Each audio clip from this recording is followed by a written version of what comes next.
마태복음 26장 57절 말씀 같이 공독합니다. 예수를 잡은 자들이 그를 끌고 대제사장 가야바에게로 가니 거기 서기관과 장로들이 모여 있더라. 아멘. 예수님의 생애 마지막 주간은 구속의 완성을 위한 절정의 기간이었습니다. 이 기간 동안 예수님은 예루살렘에서 지내셨습니다. 구속사역을 위한 마지막 주간은 예수님께 매우 위험하고 매우 고통스럽고 매우 두려운 시간들이었습니다. 하지만 예수님은 구속의 완성을 위해서 이 기간을 기꺼이 감당하셨습니다. 구속의 완성을 위해서 반드시 실천에 옮기셔야만 하는 구속 행동들을 보여주셨습니다. 오늘은 5번째 구속 행동을 묵상합니다. 재판 받으심입니다. 재판 받는다는 말은 일단 죄인으로 간주되었다는 것입니다. 죄인으로 고소를 받을 만한 사안이 있고 그 사안을 가지고 유죄에 해당하는지 판단하는 것이 바로 재판입니다. 예수님은 겟세마네 동산에서 기도하시다가 현행범으로 로마 군인들에게 체포되셨습니다. 위법한 사실에 대한 설명도 없이 무조건 연행되었습니다. 오늘날로 말하면 영장을 가지고 와서 영장을 읽어주면서 무슨 죄목인지 일단 알려주고 연행을 해야 되잖아요. 그런데 그런 영장도 없이 요즘으로 말하면 현장에서 그냥 체포를 당하신 거예요. 그리고 대제사장 가야바와 서기관과 장로들 앞으로 끌려가셨습니다. 예수를 잡은 자들이 그를 끌고 대제사장 가야바에게로 가니 거기 서기관과 장로들이 모여 있더라. 여기 서기관과 장로들, 대제사장, 이 모든 구성원들은 당시 유대인의 공식 재판기관인 산헤드린 공회의 회원들입니다. 그러니까 공회의 지도자들이 다 모여서 재판을 준비를 하고 있었던 것입니다. 그런데 죄목과 증인이 하나도 없습니다. 무조건 예수님을 잡아놓고 그 앞에서 죄목을 찾고 증인을 찾는 우스운 재판이 벌어지고 있습니다. 그냥 예수님만 잡아놓고 무조건 재판부가 모였습니다. 무조건 재판부. 예수님이 지금 이런 재판을 받고 계십니다. 그래서 저는 이 재판의 부제를 이렇게 잡아봤습니다. 모욕과 수치라는 부제를 잡아봤습니다. 이 재판이 목적하는 것은 모욕과 수치입니다.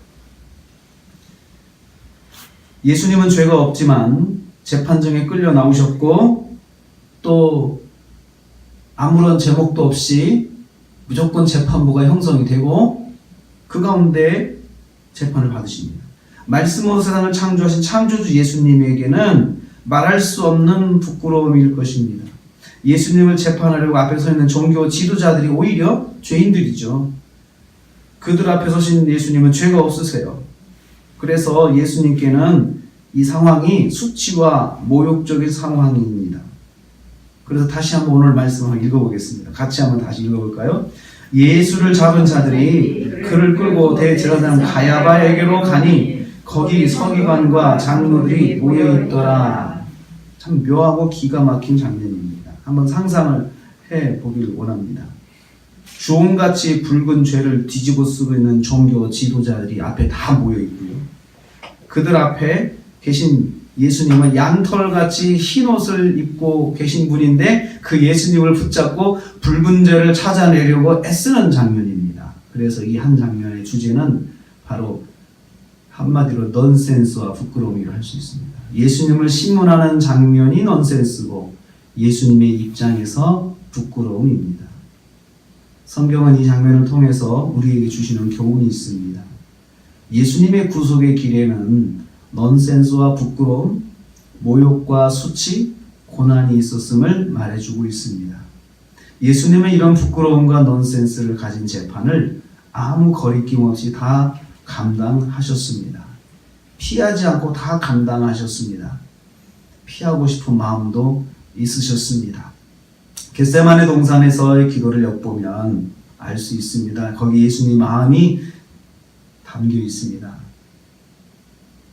할 수만 있으면 이 잔을 내게서 옮겨달라고 하는 예수님의 그 마음 거기에 담겨 있습니다. 그렇지만 하나님 아버지께서 원하시는 대로 순종하여 다 받으셨습니다.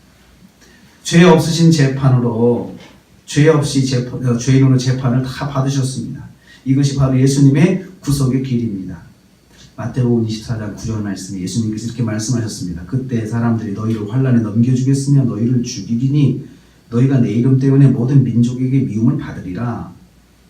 구속의 길, 구원의 길에는 억울한 고난과 억울한 환난과 억울한 불공정함과 이 기타 등등의 억울한 상황이, 애매한 상황이 있을 수 있습니다. 예수님의 이름 때문에 성도가 경험할 수 있는 일들을 예수님께서 미리 말씀하셨습니다. 구원의 길을 가는 성도에게, 구원의 역사를 위해서 새 생명을 품고 전도하는 삶을 사는 성도에게, 복음의 명령을 감당하려고 하는 성도에게 이런 일이 일어날 수 있습니다. 환난, 죽음, 미움이 올 것이라고 하셨습니다. 예수님은 이 애매한 고난을 다 감당하셨습니다. 예수님처럼 우리도 예수님 이름 때문에 애매한 판단을 받고 불이익을 당할 수 있습니다. 구속사의 길을 걸어가신 예수님은 이 불의한 재판을 다 감당하셨습니다. 주님으로부터 우리는 선교명령, 복음명령을 받은 성도들입니다.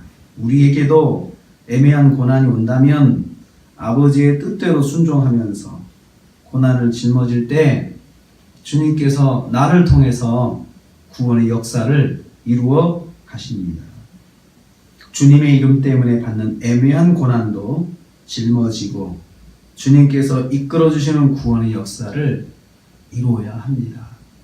믿음 때문에 나는 잘못이 없는데 잘못한 사람이 되어가지고 애매하게 억울함을 당할 수도 있다는 것입니다.